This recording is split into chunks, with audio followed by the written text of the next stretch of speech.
To the inaugural episode of the post-episode discussion, Game of Thrones, episode 7 tonight.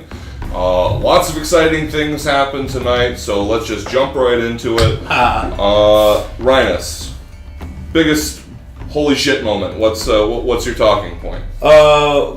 Let's say 86 lives of bitches. Bye. Oh my goodness. The death of Lysa Tully. Jump right to the end, but I mean, come on, that was like the epitome of the what the hell just happened. Well, you did see it kind of coming, but it's still when it did happen, it was still nonetheless like holy shit. Once Sansa had slapped Robin and Peter had kissed her and Lysa had seen the whole thing go down, it was clear that somebody was going out the moon door. It was just like dominoes was going.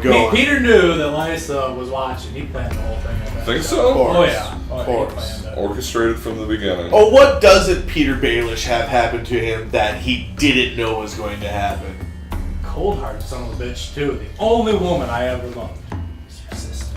Oh. It takes a special kind of vicious to just throw off some hurtful line right before you throw him out to be dashed on the rocks. She was butt fucking insane. You have to admit that. Yeah. And obviously a liability. She liked to bring up that she had murdered for him, had fucking lied for him. And he had even told her. He told her to speak of it is to give it life. So shut the fuck up.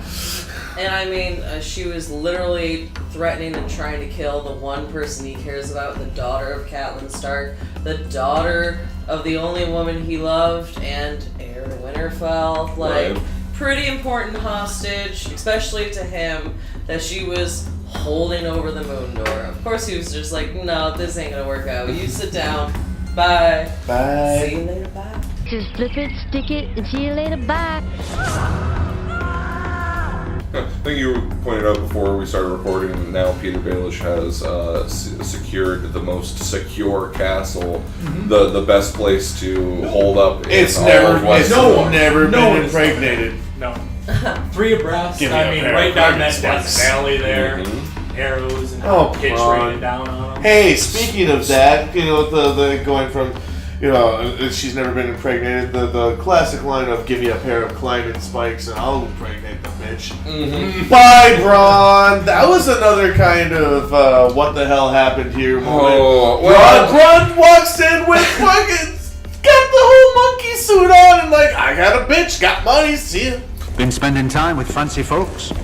He's warned us time and again that he's just a sellsword and he has no real loyalty to Tyrion past the gold he pays him. No, he's made that perfectly clear, but I never took him to be one of the takes to the money, marry him for money fucking aspect. That's his life, though. I mean, he did still say to Tyrion that he liked him, that they were friends. Tyrion obviously could never risk his life.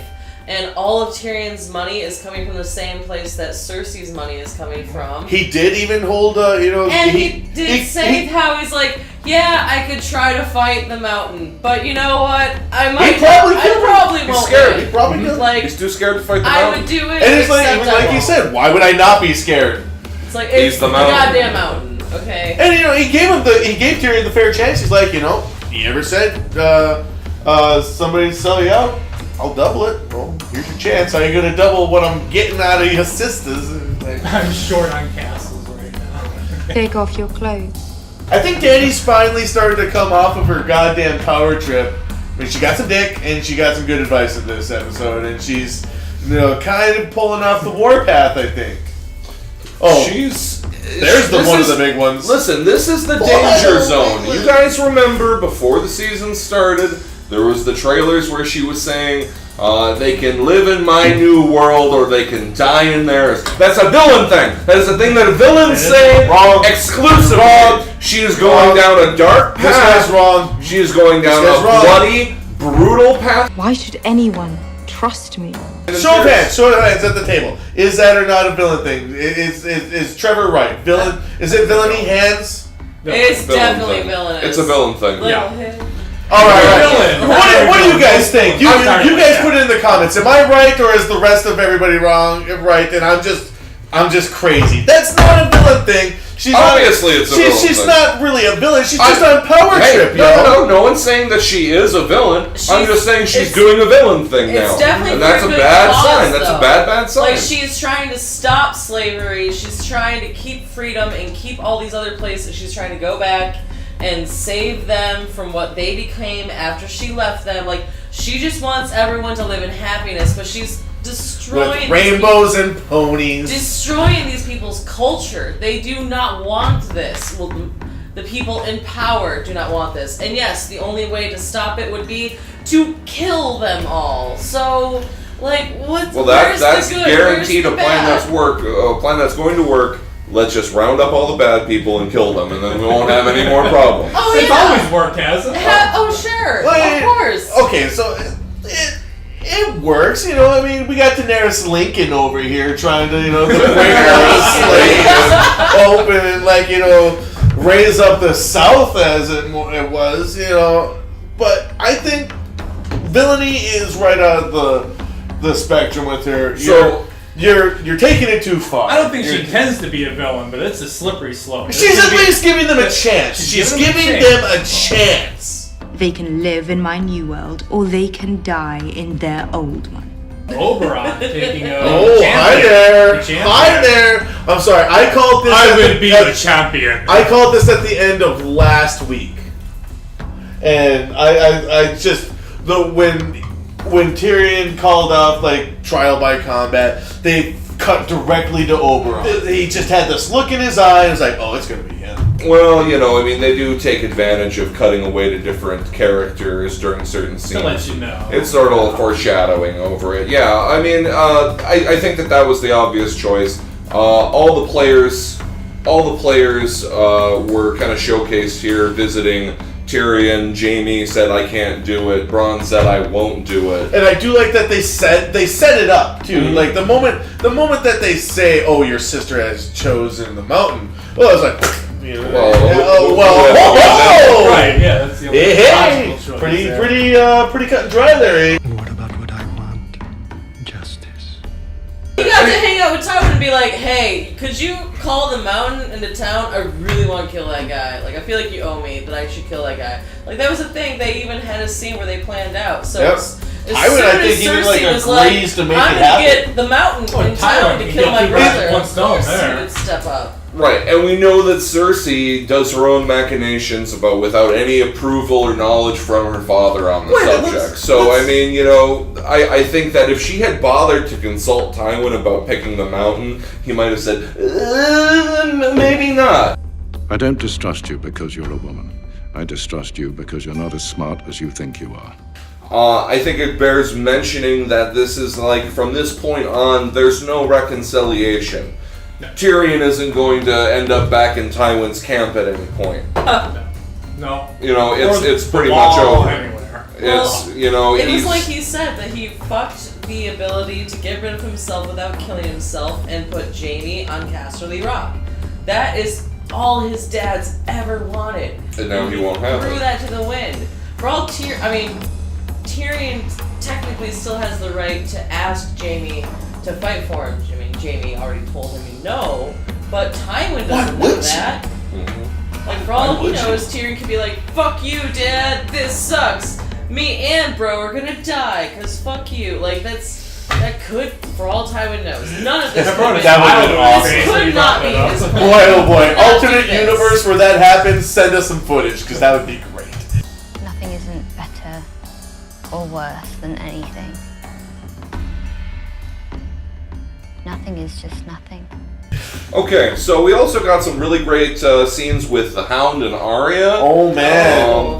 We This got is some where the heart pretty is. Interesting stuff here. Yep, this is where the heart is. Arya, we've seen her develop as more and more of a ruthless killer. She didn't even flinch or think twice about doing origin. Just It's in and out. I think it's been this whole character. She would not kill him until she knew his name. That is important. What's your name? Like going through the formalities. But I think it's begin this whole give and take. The more Arya becomes like a ruthless killer and more hardened, the more the Hound becomes like a little softer and lets down his guard around her. Like she's drawing his evilness off of him. just kind of weak. That is kind of the thing absorbing it, making her stronger. Yes, yes. Let the hate flow through you. Arya's fucking sick. But for being characters that had such opposition, and he was on her list for some time. He is, and he still is. So to see these, kind of weird, tender moments, like where she, feels bad for him after telling dressing his wound, dressing and cleaning his wound and everything. Well, I'm gonna kill you. If anything, this just showed that a mercy killing is still a killing, and it's still on her list, and that's all I'm gonna say. So there you go. I think if it really hadn't been cemented. Yet, I think this episode was the one that, just really solidified the fact that Arya is no longer a child. Mm-hmm. She was never a child. Her words to the dying man about nothing, and then, as soon as the Hound tells her, this is where the heart is, swamp. It is... She's metal now. It's gone. She's metal. She's super metal. Super metal now. Super gosh. Is that metal? I hate to say it, but yeah, not to be contradictory, but it's very metal. And then we turn our attention to the north. Some more developments at the wall. Fuck you, Jon Snow. And that was the wall. That was the wall. Fuck you, Jon Snow. Lock up that wild animal. Fucking, first off, that was Alistair Thorne. Yep. Sir Alistair Thorne. Just how far can he get his dick up his ass? It's bad.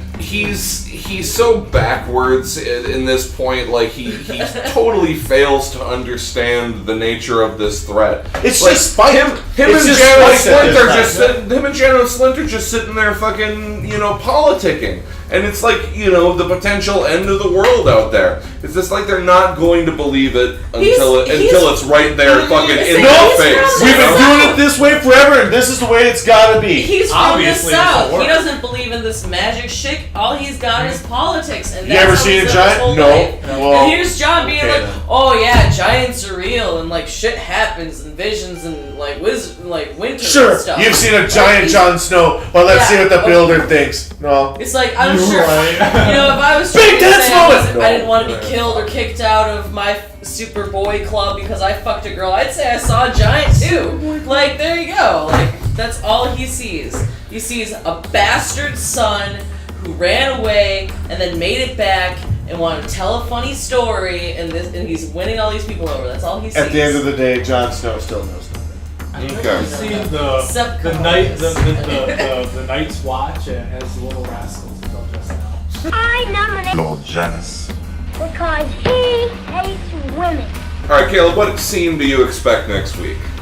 Scene do I expect next week? I expect to see some kind of maneuvering by Peter Baelish to try to get himself out of this mess. Because it's a mess. He's got to do something to explain we can talk more about that kind of fell out the moon door. She tripped. He's good. She was crazy and she tripped. Linus, what about you? No, Trevor, let's go on sequential. Don't try to host my show, asshole! To the new commander. I expect to see the fight. I'm with Vanessa, and we can just be agreeing on something tonight, I guess. I'll agree with the book reader, but we're going to see the fight next week. I think we're going to see the fight. Vanessa?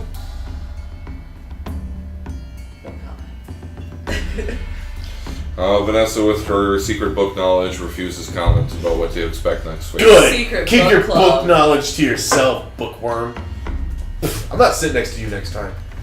I'm expecting some of the pressure that's building at the wall to kind of break. I think Jon's going to make a little bit of a move here.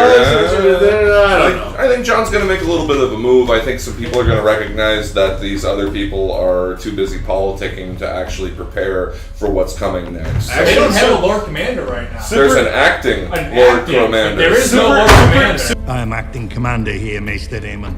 Yes, you are. Okay. Because they're playing that out. Lots of things here to look forward to next week. Come back next week and we'll hash it out. Thanks for joining us. I'm already out.